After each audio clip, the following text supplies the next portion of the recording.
In a museum in Chicago, behind a pane of glass, two lions stand perfectly still. They are smaller than you expect. Their fur is worn thin in places. They have no manes.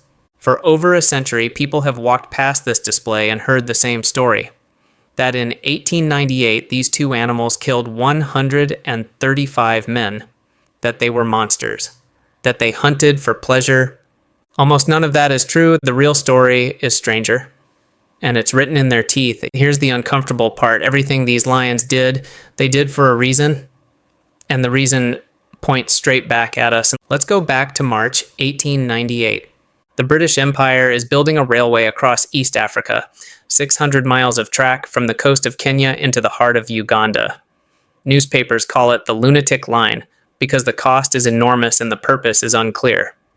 The work is done mostly by laborers brought in from British India alongside local African workers. Thousands of men living in canvas tents strung out along the track like beads on a wire. And then the line reaches a river called Tsavo. The bridge has to be built here. There is no way around it.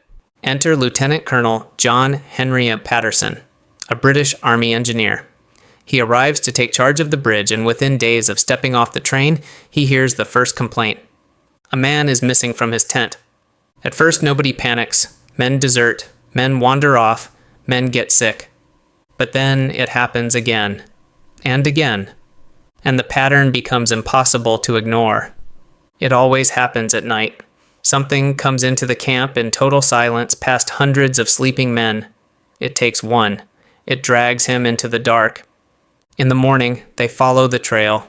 They find what's left. This is not a hunt. It's a routine. The camps build thorn barriers around the tents, walls of cut branches packed so tight a man can barely push through. The lions come over them. They light bonfires all night. The lions walk past the fire. They post guards with rifles. The lions take men from tents that guards are watching. And this is the moment the story stops being a story about two animals. Because word travels down the line. And the workers understand something the officers don't want to say out loud. Whatever is out there is not behaving like a lion. Some of the men begin to say the lions are not animals at all. By autumn, the fear has become something bigger than fear. Hundreds of workers walk off the job. Some throw themselves onto passing trains to escape. Others simply stop working and refuse to leave their tents after sunset. And construction on the Uganda Railway, a project of the largest empire on earth, comes to a complete stop. Not because of war, not because of money, not because of disease, because of two animals. If you enjoy documentaries that make you look at familiar stories differently, subscribe. There's a lot more where this came from. Now, Patterson is an engineer, not a hunter, but he is stubborn. He builds a trap out of iron rails and chain, a cage split into two compartments with live bait on one side and a door rigged to fall. He puts men inside as bait, armed with rifles, and waits. One night it works. A lion walks in, the door drops, the lion is caught, the men inside open fire, and they miss every shot. In an iron box at point-blank range. One bullet strikes the lock. The door opens. The lion walks out into the night.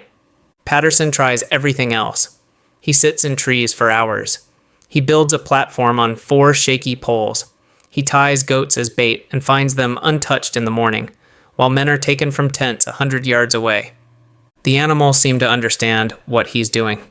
Then, on the 9th of December, 1898, from a wooden platform in the dark, Patterson gets a clear shot. He hits the first lion. It takes several more bullets before it goes down.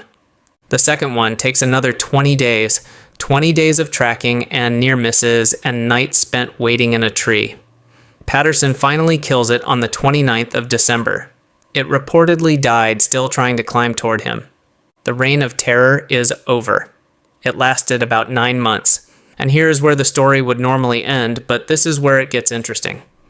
Because Patterson keeps the skins, for 25 years, the two most infamous lions in history lie on the floor of his home as rugs. People walk on them. They fade. They wear.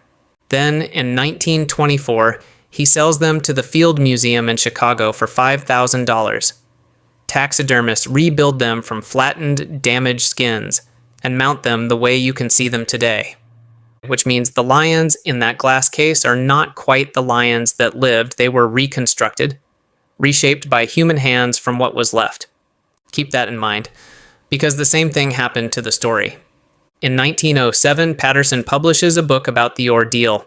In it, he gives a number: 135 people killed. That number goes everywhere. Into newspapers, into museum labels, into films. For 100 years, it is simply the fact everyone knows about Tsavo. There's just one problem. The railway company's own records at the time suggested something closer to 28. So which is it? For most of the 20th century, there was no way to answer that. You had one man's account and a company's paperwork, and a century of retelling in between. And then, in 2009, a team of researchers did something Patterson could never have imagined. They analyzed the lion's hair and bone. Here's why that works. Everything you eat leaves a chemical signature in your body. Different foods, different plants, different animals carry slightly different versions of elements like carbon and nitrogen. Those signatures get locked into tissue as it grows. Bone records years. Hair records the final months of life. Human beings, because of what we eat, carry a signature that is distinguishable from that of a zebra or a buffalo. So the researchers read the lions like a diary. And the chemistry said about 35 people between the two of them. Roughly 24 for one lion, 11 for the other. Not 135, not a monster's tally. Around a quarter of it, which raises the real question, not how many, why at all? Lions do not normally do this. Out of every lion alive in Africa, the number that ever become habitual man-eaters is vanishingly small. Something has to go wrong first. So the researchers looked at the skulls, and one of the two had a serious problem. A broken lower canine tooth with an infection at the root, the kind of abscess that turns a bite into agony. That damage wasn't recent. It had been there a long time. Now think about what a lion has to do to eat.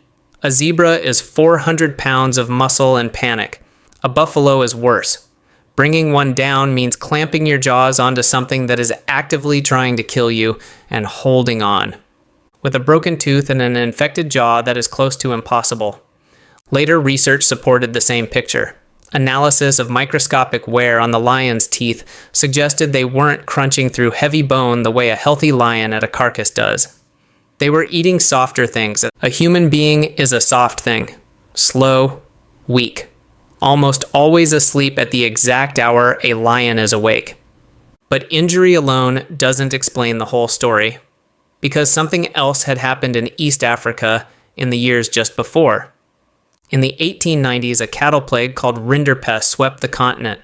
It devastated herds of buffalo and other hoofed animals across the region. Whole prey populations collapsed. On top of that came drought. So picture the world these two lions were actually born into. The animals they were built to hunt had been dying off for years. One of them could barely bite. And into that emptiness came a new food source. Thousands of soft, slow, sleeping mammals in canvas tents in a row with no defenses at night. We didn't just walk into their territory. We arrived at the exact moment their world had run out of everything else. There's one more detail. The Tsavo lions had no manes, and that's typical for lions in that region, not a sign of something demonic. The likely explanations are practical. Heat, and the punishing thorn scrub they live in where a full mane is a liability. But at the time, to frighten men in the dark, a lion that didn't look like a lion was easy to read as something worse than a lion. Which brings us to the part that has nothing to do with lions. For over a century, the number 135 stood because one man wrote it down and everyone after him repeated it. It survived not because it was verified, but because it was told and retold until it hardened into fact. It took chemistry, something that couldn't be persuaded or impressed or frightened, to correct it. And notice what the correction actually did. It didn't make the story smaller, it made it sadder. Because monster is a comfortable word. A monster is outside of us. A monster explains itself. The truth is that two animals, one of them badly hurt in a landscape stripped of prey, found the easiest food that has ever existed in the history of the African bush. And we had put it there, in rows, in the dark, in tents. They weren't hunting men because they were evil.